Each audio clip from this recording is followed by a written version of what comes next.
They destroyed a human colony. Then 700,000 Earth warships entered their territory. The first thing I noticed was the silence. Not the quiet of deep space, which I had grown used to over 20 years of service. This was a different kind of silence, the kind that hits you before your brain understands why, the kind that sits in your chest like cold water. My name is Commander Yara Solano, and when the UEF vessel Unyielding dropped out of slip space above New Carthage, I already knew something was wrong. The distress beacon had been looping for 9 hours before we received it. A 9-hour delay meant the nearest responding vessel was us. That alone was enough to make my hands go still on the armrest. "Navigation confirmed position," I said. "Confirmed, Commander. We are in standard orbit above New Carthage, Sector 7 of the Kepler expansion zone." I looked at the main viewport. There was no New Carthage. There was a planet.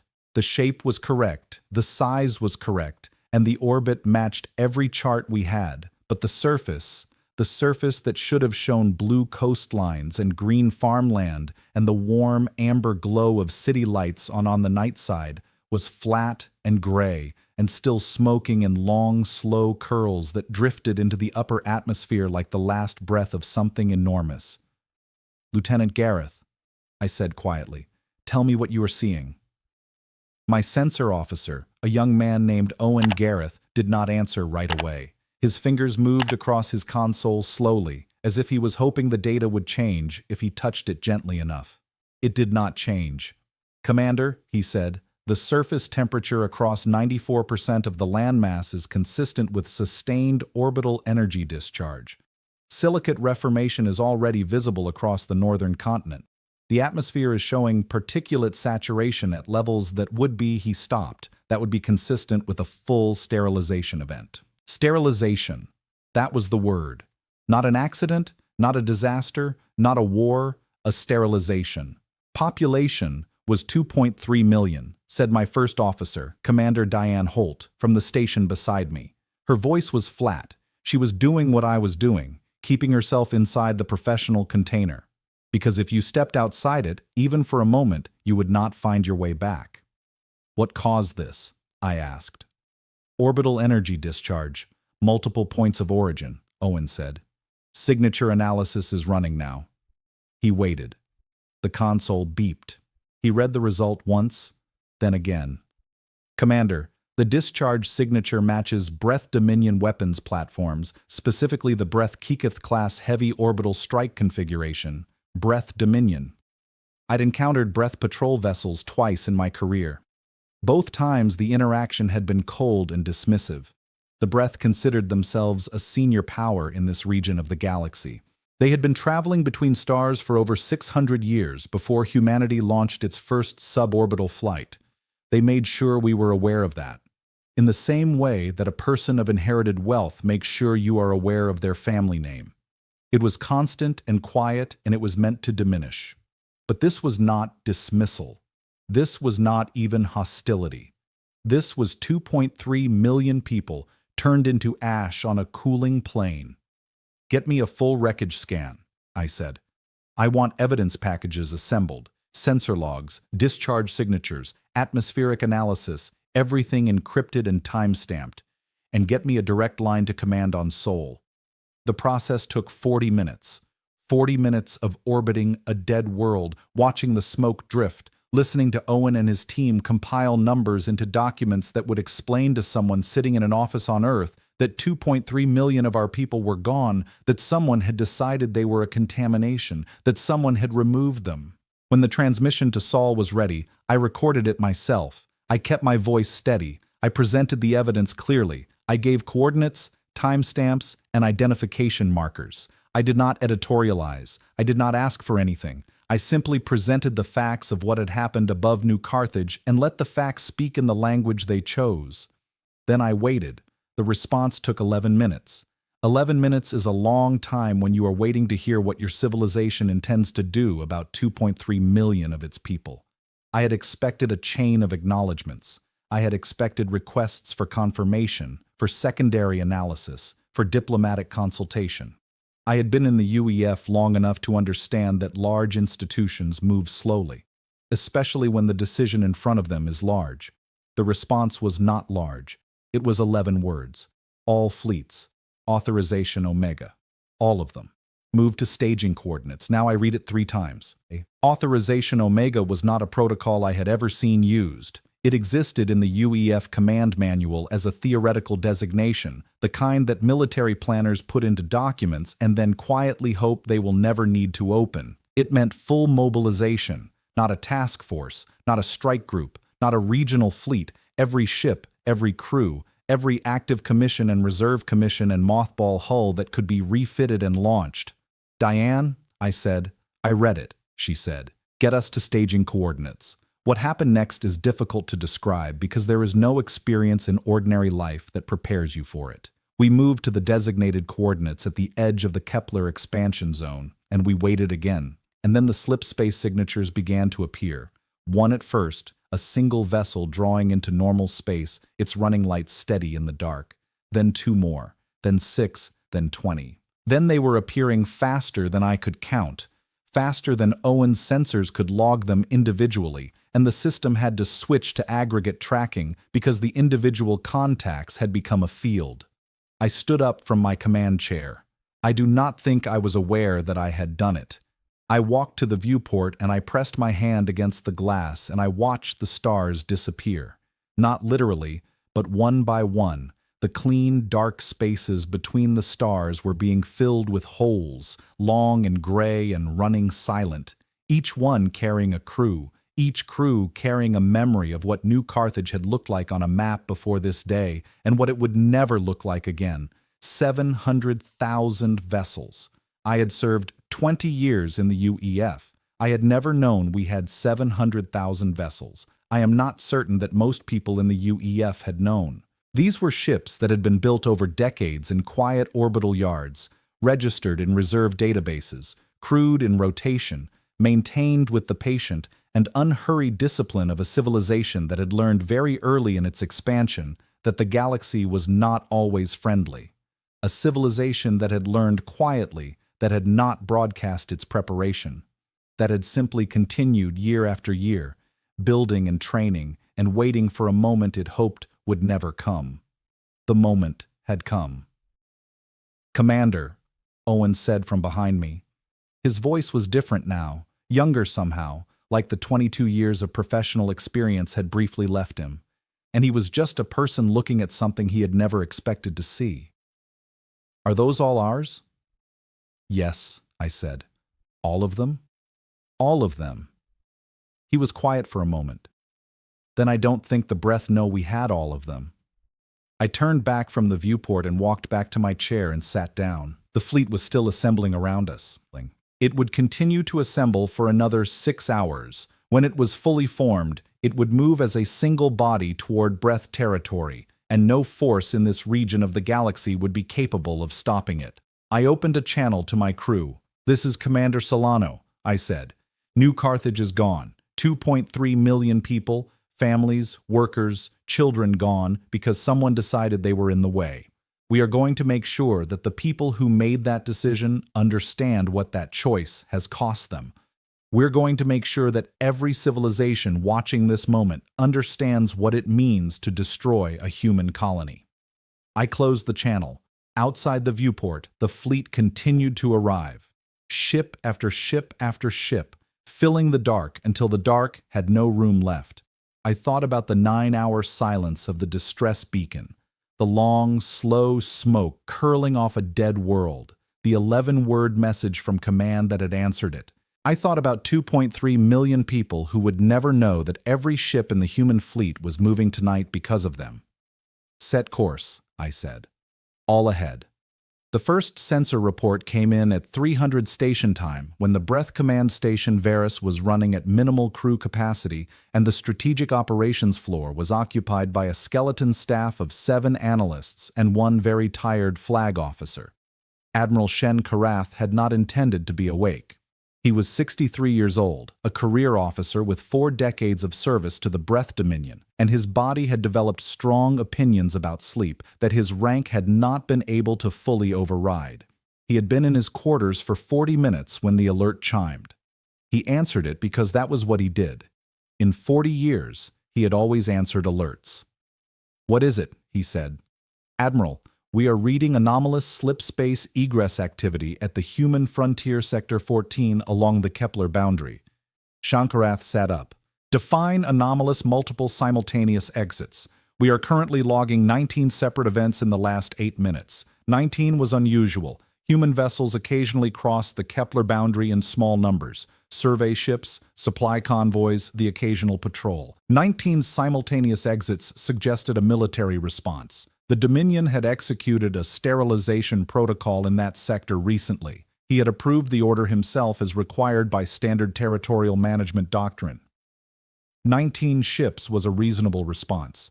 He supposed humans were known for emotional responses. It would need to be managed, but it was manageable. "Send 2 patrol cruisers to investigate," he said. "Standard identification procedure. If they attempt to cross the boundary, issue a formal warning." "Yes, Admiral." He lay back down. The second alert came 14 minutes later. "Admiral, the patrol cruisers have not responded to our last 3 communication attempts." He sat up again. "Last known position, they were approaching the egress zone when contact was lost. We are also reading, Admiral, the sensor reading has changed significantly. We are now logging." There was a pause. "We are logging an estimated 412 separate contacts, and the number is still rising." Shankarath stood up. He did not sit back down again that night. By the time he reached the strategic operations floor, the number had passed 2,000. By the time his full senior staff had assembled, it was past 9,000. The sensor arrays were struggling to process the volume of contacts individually, and the system had flagged a request to switch to aggregate tracking, something designed for detecting asteroid fields and debris clouds, not enemy fleets. He authorized the Swiss such the aggregate display showed a mass, not a fleet formation as the breath understood fleet formations. A mass, a dense moving concentration of vessels covering an area of space that made the largest V-breath military exercise in history look like a training simulation run with a fraction of the required ships. "How many?" he asked. His chief sensor analyst, a careful woman named Prius, looked at her display for a long moment before answering. "The aggregate model is still calibrating. Admiral, current estimate is..." She stopped. "The current estimate is between 600,000 and 750,000 vessels." The room was silent. Shankarath had commanded fleets. He had studied every major military engagement in breath history, and in the recorded histories of a dozen other civilizations, he understood what large numbers meant in the context of space warfare. He understood ratios and force multipliers and the way that numerical superiority translated into outcomes. He did not have a framework for this number. His mind tried to build one and found that the materials were not available. "That estimate is incorrect," said his deputy commander, Admiral Fetchus, from across the table. The statement was not aggressive. It was hopeful. "Our sensors cannot have accurately counted that volume. There must be a calibration issue." "Run secondary confirmation," Shankarath said. They ran it. Then they ran a third check using a completely independent array. The numbers aligned within a margin of 4% between 680,000 and 720,000 human vessels formed up in the Kepler expansion zone and moving as a single coordinated body toward breath territory. "Are they transmitting any communication?" Shankarath asked. "No, Admiral," said his communications officer. "No diplomatic signals, no demands, no warnings, nothing. Nothing at all. Nothing. They are moving in complete signal silence." Shankarath looked at the display. The mass moved steadily, not fast in absolute terms, but steadily, with the particular patience of something that does not need to hurry, because hurrying and not hurrying will produce the same outcome. He had seen that kind of movement once before in a nature documentary about predators on a human colony world. A large, slow-moving creature that traveled at an unhurried pace across open ground because nothing in its environment was capable of presenting it with a reason to accelerate. He had watched that documentary years ago as a study in human ecology, filed it away, and never thought of it again. He thought of it now. "Convene the High Council," he said. "Emergency session within the hour." The emergency session of the Breath High Council lasted 3 hours, and it accomplished very little beyond the confirmation of facts that everyone present already understood and did not want to accept. The fleet was real. The number was real. Humans had built something in the dark that no intelligence service in the Dominion had detected, and they had built it to a scale that no strategic model in the Dominion had considered possible for a civilization of humanity's age. One council member, Administrator Palathshar, raised the question of humanity's industrial capacity. She had studied human development extensively and had always argued that their expansion was moving at a rate that warranted closer attention. She said this now. Several of her colleagues reminded her that she had been saying it for 11 years and that the council had consistently assessed the threat as manageable. Nobody argued with her this time. "What is their likely target?" asked the High Commander. A large, slow-speaking official named Grev Vor, whose authority exceeded even Shen Karth's in matters of territorial defense. "All indicators suggest a direct course for Vas." Shankaroth said, "Our home system. Can our frontier defenses delay them?" "Our frontier defenses," Shankaroth said carefully, "were designed for the military threats we had modeled. The threat we are looking at now is outside the parameters of every model we have." Grever looked at the display for a long time. "What about our allies? The Shalrith Conclave has defense agreements with us. We have contacted the Conclave," said the foreign liaison. A thin official named Cathtus. Their response was sympathetic. "They are not intervening. The Kel Consortium. The consortium has offered mediation." "Mediation?"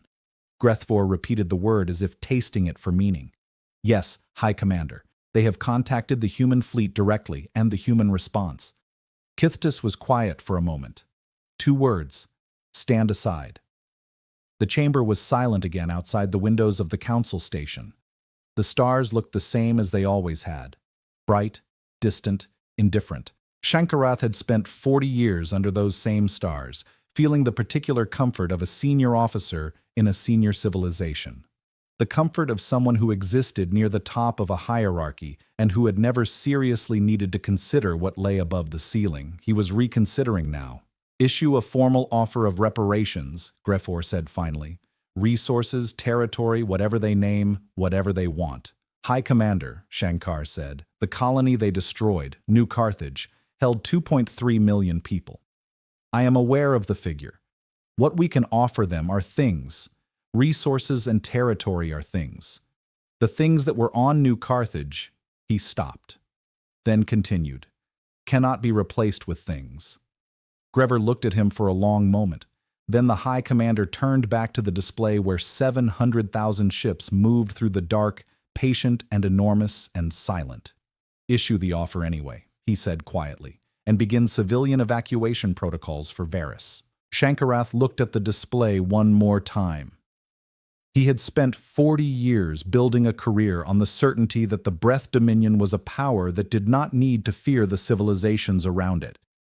He had operated from that certainty the way you operate from solid ground. You do not test it, you do not question it, you simply stand on it. He was standing on it still, but for the first time in 40 years, he could feel it shifting. "My name is Ambassador Dale Ubi, and I was not supposed to be here. That is not a complaint. It is simply a fact." When the unyielding staging coordinates were broadcast to the fleet and 700,000 ships began to assemble in the Kepler expansion zone, the command directive that followed included a line I nearly missed because it was buried at the end of a 20-page operational order.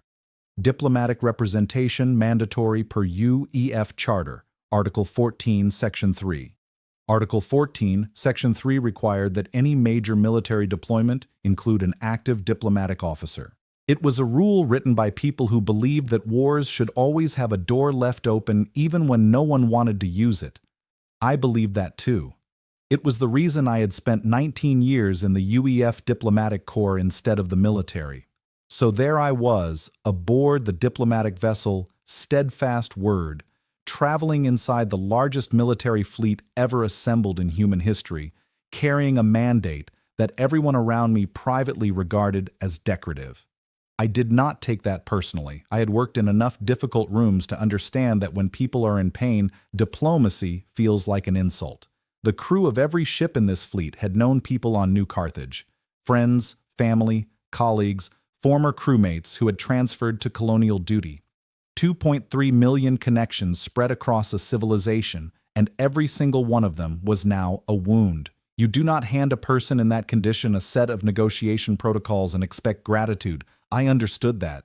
I kept myself quiet, and I watched and I tried to understand what I was part of. What I was part of was something that did not have a word in the standard UEF operational vocabulary. It was not a punitive expedition because punitive expeditions are designed to teach a lesson and then return. It was not an invasion because invasions are designed to take and hold. It was not a show of force because a show of force is theater. And there was nothing theatrical about 700,000 ships moving through the dark in complete signal silence. It was a consequence. It was the physical, material consequence of one specific decision made by one specific civilization arriving in the form that decision had earned.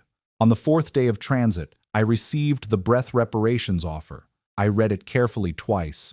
It was extensive. They offered 3 star systems in a region of space adjacent to the Kepler expansion zone. Uninhabited, resource-rich, strategically valuable. They offered economic concessions worth decades of trade advantage. They offered a formal written apology from the High Council to be broadcast on all galactic communication channels. They offered to recognize human colonial rights within a defined expansion and corridor that was significantly larger than anything previously agreed. It was by any objective measure an enormous offer. Under most circumstances, it would have been a serious basis for negotiation. I submitted it to Admiral Kovacs with a covering summary. Admiral Petra Kovacs was the commanding officer of the fleet. She was a small, lean woman in her late 50s who had the particular stillness of someone who had been making difficult decisions for a very long time and had stopped being surprised by how difficult they could get. She read my summary, then read the offer itself, then looked up at me. "What is their price for New Carthage?" She said, "Admiral, the offer is designed to compensate for the loss." "I know what it is designed to do," she said. "I am asking what price they are offering for New Carthage. Not for the territory, not for trade access, for New Carthage, for the people." I held her gaze. There is no mechanism in the offer that addresses that specifically because there is no mechanism anywhere that addresses it. She said, "You cannot price 2.3 million lives. You cannot trade for them. You cannot write an apology long enough to cover them." So my answer to this offer is the same as my answer to any offer. Tell me what they are offering for New Carthage. And when they tell you there is nothing they can offer for New Carthage, then tell them the fleet is still coming. She handed the document back to me and returned to her command display. I sent the response. I kept it professional. I did not use Admiral Kovacs' exact words, but the meaning was the same. Whatever you can offer, you cannot offer the thing that matters most. The fleet would continue.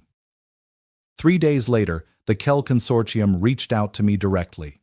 Their lead diplomat was an experienced negotiator named Sharo, whom I had dealt with twice before in trade discussions.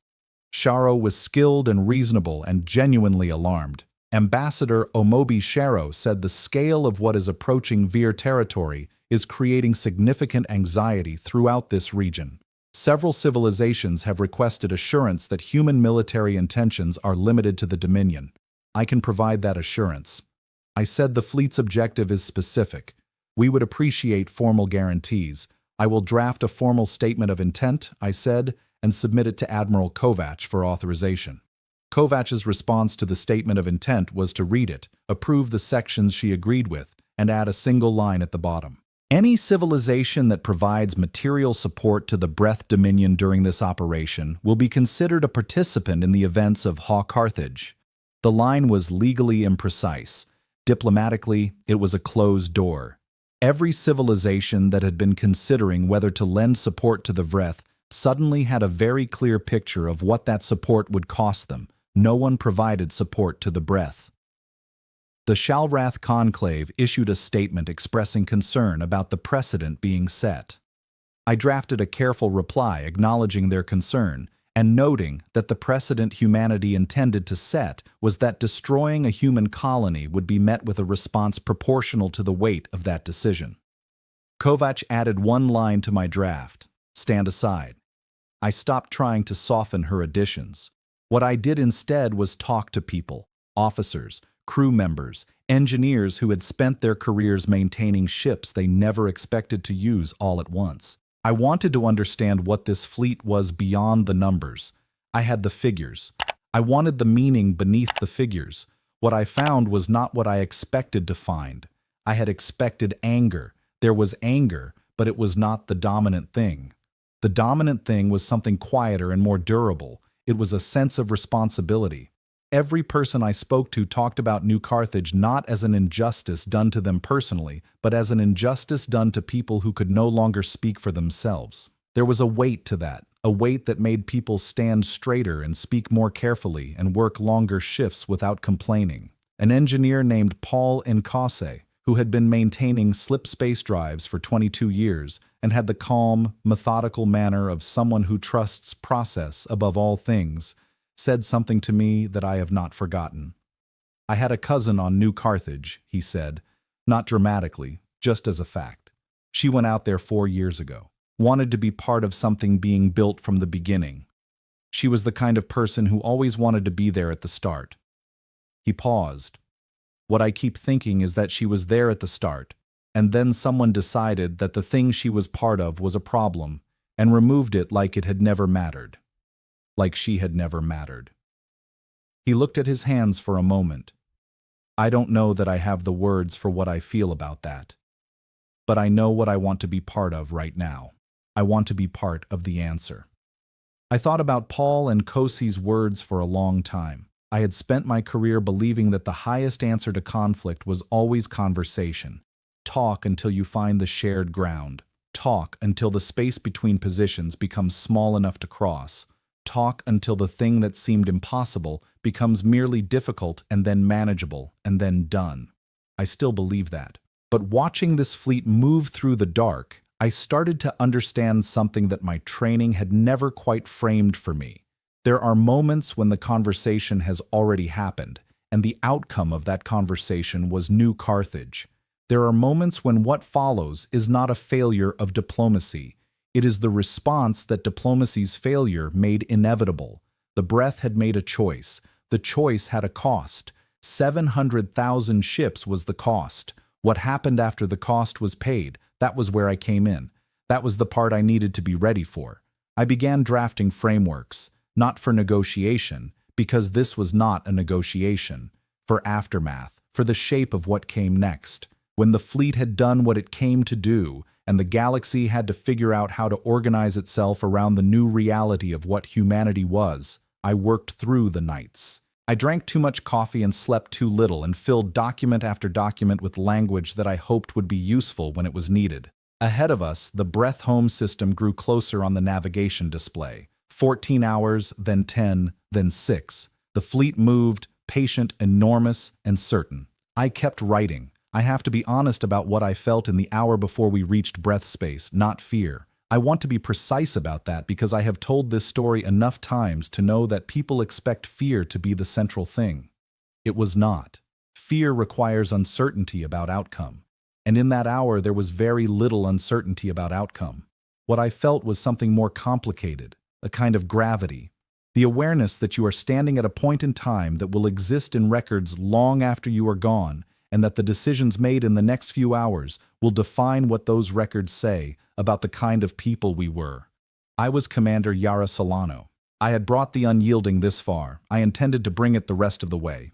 Admiral Kovac's operational order was precise, and it was specific. We were not here to destroy the Breath civilization. We were not here to take their worlds or scatter their people. We were here to engage military infrastructure, remove the capacity that had been used against New Carthage, and ensure that the Vithminian understood in the clearest possible terms what the cost of that decision was. No civilian targets, no populated centers, military facilities, shipyards, weapons platforms, command stations, supply depots.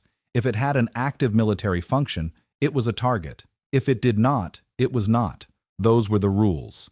I had read them 6 times. The Breath Home Fleet was waiting for us at the edge of their system. 11,240 vessels. I know the exact number because Owen logged every contact as it appeared on sensors, and I read his log afterward.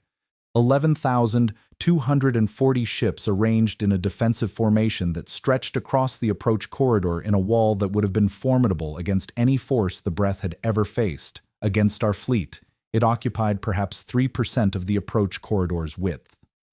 "They are powering weapons," Owen said. "Shields up," I said. "Maintain formation. They are hailing us. What are they saying?" Owen listened for a moment. "They are ordering us to stop and identify ourselves. They are stating that any further advance will be considered an act of war."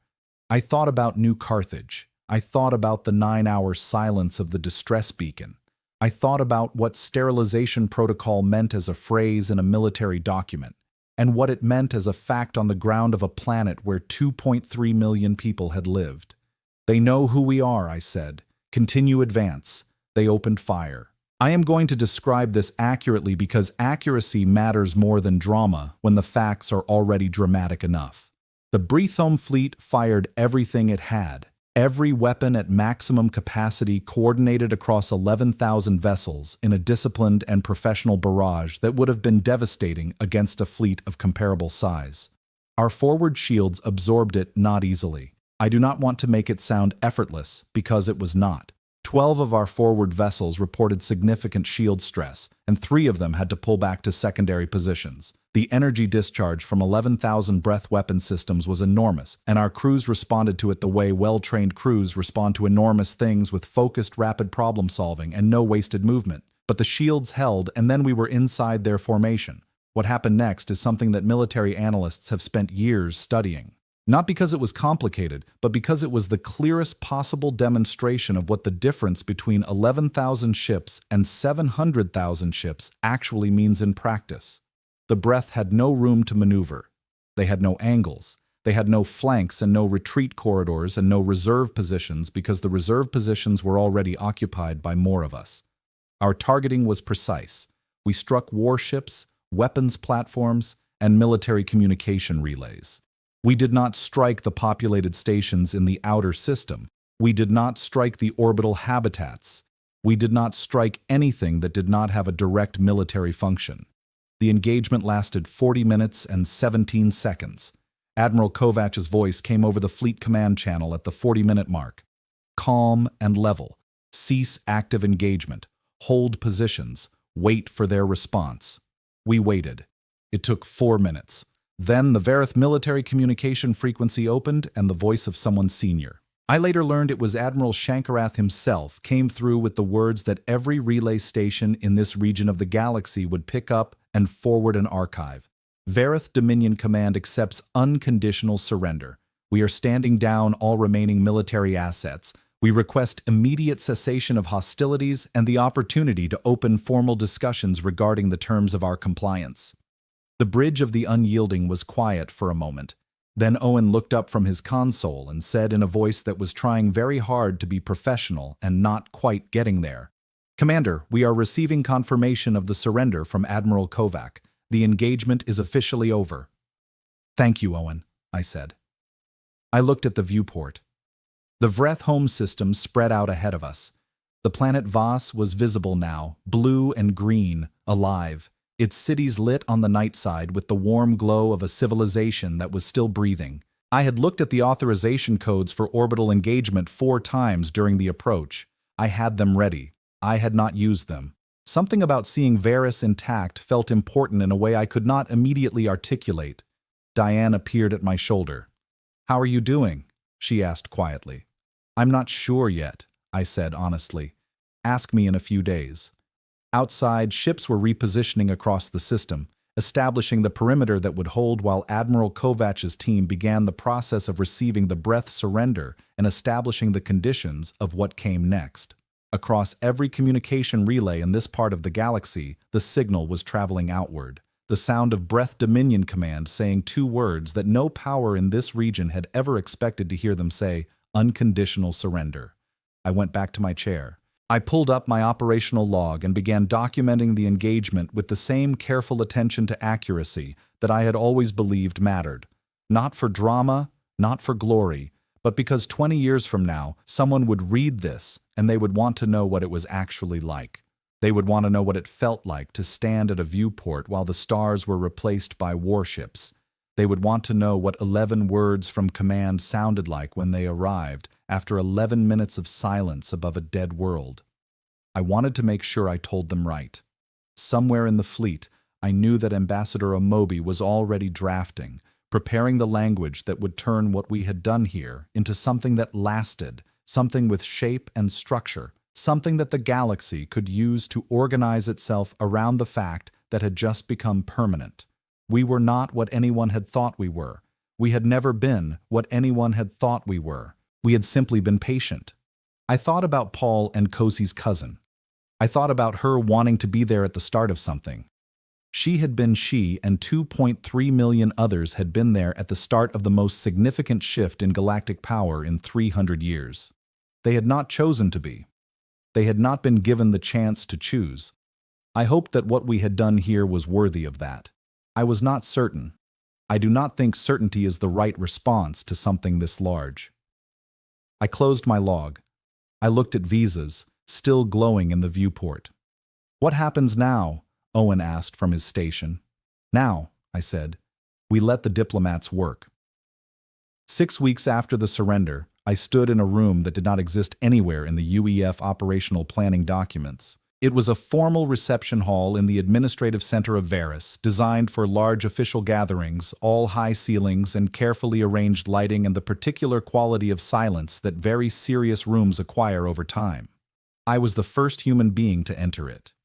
That fact had taken considerable negotiation to achieve, because breath protocol under normal circumstances would have required months of procedural groundwork before any formal meeting could be convened in a space like this. Circumstances were not normal. My name is Ambassador Dale Ubi, and this was the moment I had been preparing for since the night I boarded the Steadfast Word and watched 700,000 ships begin to move. The hall was arranged for a formal session of the newly convened Galactic Accountability Review, a body that had not existed 8 weeks ago and that I had spent most of those 6 weeks arguing into existence. On one side of the long table sat representatives of the Breath Dominion High Council. On the other side sat representatives of 12 other civilizations, observers, witnesses, the first participants in a process that humanity intended to make permanent. At the head of the table there was one empty chair. That chair was mine. I walked to it. I sat down. I looked at the faces across the table, the breath officials, some of whom I had studied in briefing documents for years, none of whom I had ever expected to sit across from in a room like this, under conditions like these. "Good morning," I said. "Let us begin." The terms that Unity had put forward were not what anyone had expected. In the weeks between the engagement at Varus and this meeting, there had been significant speculation across the galactic community about what humanity intended to do with the Vreth Dominion.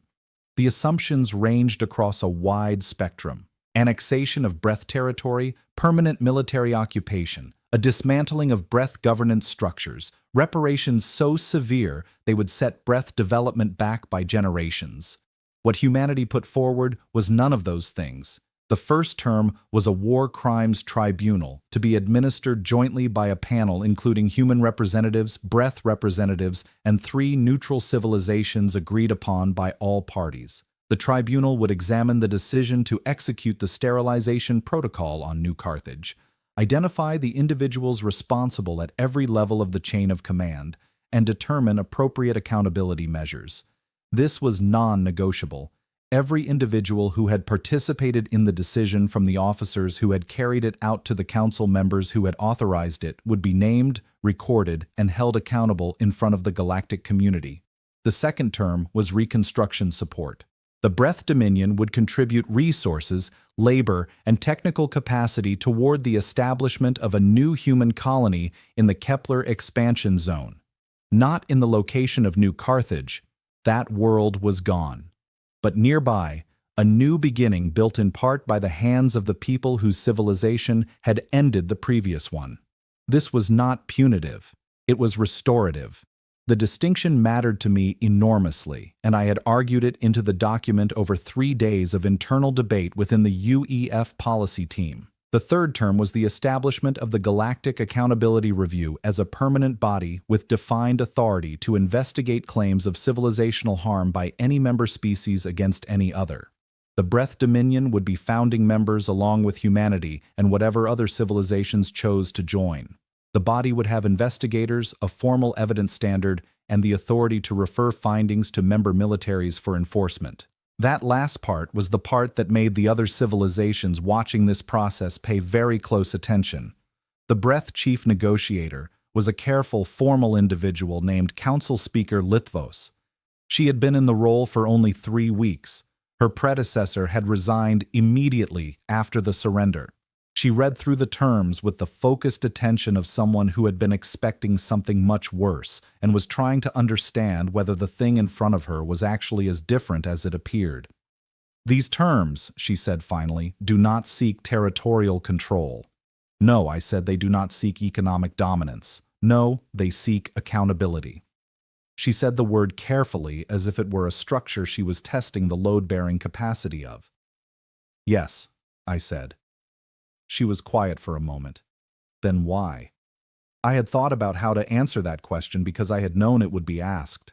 I had written several different versions of the answer in my drafts over the past 6 weeks, and I had discarded all of them except one.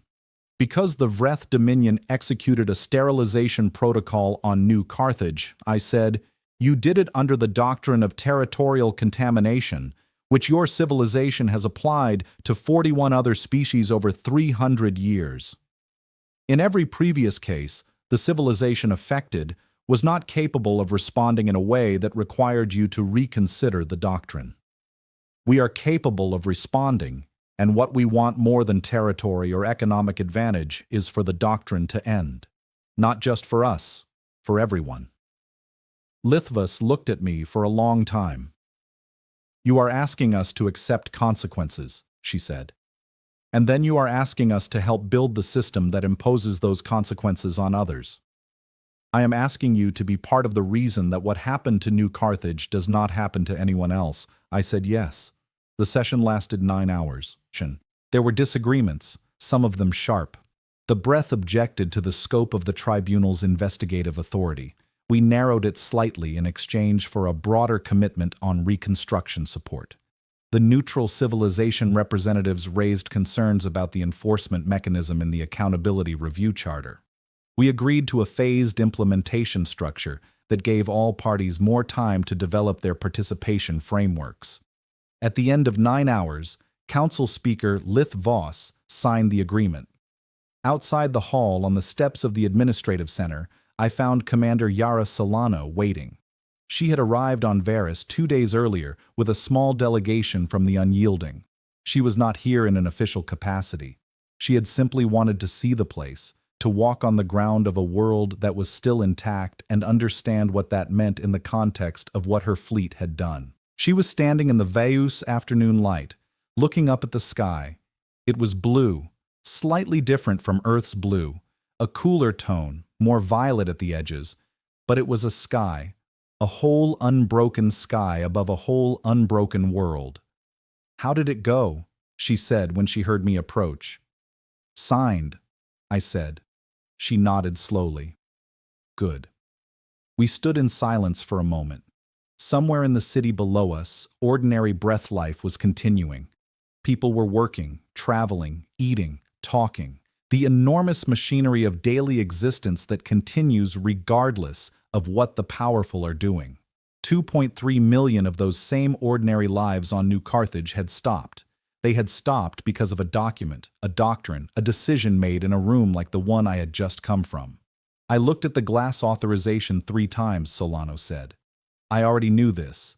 She had written it in her operational log, which she had submitted to command without removing that detail. "I know I said I wanted you to know why I didn't use it." She said, "I think I know that too." I said, "Maybe," she said, "but I want to say it anyway." She looked at the sky again. The Breath killed 2.3 million people because they had a doctrine that said those people were a problem.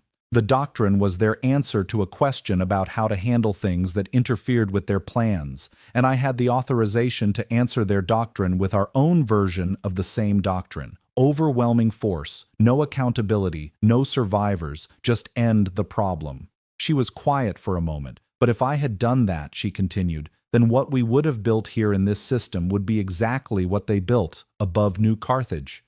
A demonstration that power is the only answer, that the only thing that determines who gets to exist is whether someone stronger decides they're allowed to. She paused. I don't want to live in that galaxy. I don't want my crew to live in it. I don't want the people on New Carthage, the ones who didn't survive, to have been ended in order to establish that. I thought about what she had said. I thought about how long I had spent writing frameworks and arguments and careful language, trying to find words that carried the same meaning she had just put into plain sentences while standing on the steps of a building in a city on a world that was still alive because of a decision she had made. The galaxy is watching what we do next, I said. I know, she said. That's why I needed you here. We went back inside. In the weeks that followed, the Galactic Accountability Review began its formal operations. 14 civilizations joined in the first enrollment period, some out of genuine principle, some out of the practical calculation that being inside a structure was better than being outside one that humanity was building. The War Crimes Tribunal convened and began its work naming names and examining records with the patient thoroughness that real accountability requires. The Breath participated not enthusiastically. There is a particular difficulty in participating in the examination of your own worst decisions, but they participated. Lithvos showed up to every session. She did not always agree with the findings, but she showed up. The reconstruction project for the new colony in the Kepler zone began with a survey team of 40 humans and, at humanity's specific request, 8 Breath engineers who volunteered to assist with the technical assessment. The volunteering had not been easy. It had required Lareth Voss to make a very direct appeal to the engineering community, and the response had been smaller than she had hoped, but 8 had come. 8 Breath engineers standing on human colonial soil helping to plan the beginning of something new was not a solution to New Carthage. Nothing was a solution to New Carthage. 2.3 million people were gone, and they would remain gone, and no agreement or tribunal or reconstruction project would change that. But it was a direction that pointed somewhere other than the direction the galaxy had been pointing in for 300 years of breath sterilization protocols. I worked out of an office in the administrative center for the first 3 months of the review's operations. My window looked out over a wide public space where VTH citizens went about their lives. I watched them often, usually in the early morning before the day's sessions began. They were not so different in their daily movements from the people I had grown up watching in Nairobi, people moving with purpose, with routine, with the ordinary weight of ordinary things to do. Those were the people the fleet had not touched. In a communication to command, I wrote the following. The greatest argument for what we chose not to do in this system is standing outside my window every morning. A civilization is not its government's worst decision.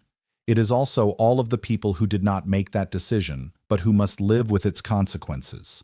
What we have built here gives those people a chance to build something different. That is not mercy for the government. It is a chance for everyone else. Command acknowledged the communication and said they would include it in the official record.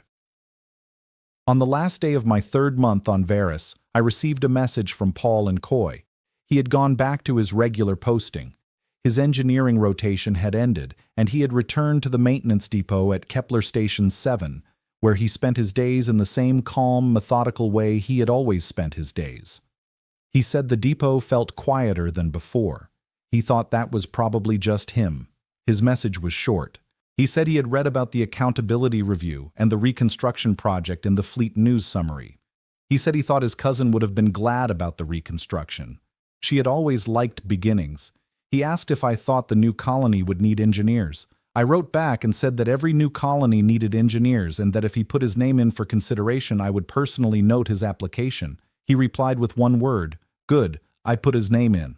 The fleet continued to stand down over the following weeks, with vessels returning to their home postings in a steady, organized withdrawal that the galactic community watched with great attention. 700,000 ships had arrived. 700,000 ships were leaving. The watching civilizations had been running calculations on what humanity's fleet meant for the regional balance of power, and those calculations were going to produce the same result regardless of how many times they were run. Everything was different. Now, not because of the fleet. Exactly. The fleet was a fact, like gravity is a fact. It had existed before anyone in the Breath Dominion had decided to execute the sterilization protocol on New Carthage. The fact of it had simply been unknown. What was different was the knowledge. The knowledge that humanity had been patient and quiet and building for a very long time, and that the galaxy had mistaken that patience for weakness. The knowledge that humanity, when it moved with a completeness and a purpose that no existing model had anticipated. And the knowledge, perhaps the most important knowledge, that when humanity had the choice to end the problem in the simplest way available, humanity had chosen instead to end the doctrine. Not every civilization drew the right lesson from that. Some drew the lesson that humanity was simply displaying a more sophisticated form of dominance, that the accountability review was a tool for extending human influence under the cover of principled language. Those civilizations were not wrong that the review extended human influence, but they were wrong about the cover. There was no cover. The language was the point. The structure was the point. Building something that would still be functioning and functional and fair long after the memory of the fleet faded into history. That was the point. I believed that then. I believe it now. On the morning of my departure from Varus, I walked through the public space outside the administrative center one more time. The Breath citizens were there as they always were, moving through their morning with the calm of a people who had made a terrible mistake, absorbed its consequences, and were now slowly and not without difficulty trying to do something with what remained.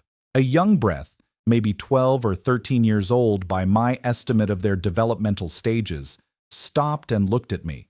Humans were not common on Varus yet. I was clearly identifiable as human by my build and coloring, and the child looked at me with the open curiosity of someone who has seen pictures but not the real thing. I looked back. I nodded. The child nodded back, then turned and continued walking, carrying something under one arm that might have been a book or a tool or a lunch. I thought, that child did not make the decision to destroy New Carthage. That child will grow up in the world that the decision created. What that world looks like, whether it is a world that learns from what happened or a world that simply fears repeating it, depends on what we build now and how well we build it, and whether we have the patience to keep building long after the fleet has gone home and the crisis has faded from the daily news cycle. Patience is something humans are good at. I had watched 700,000 ships prove it. I walked to my transport and I went to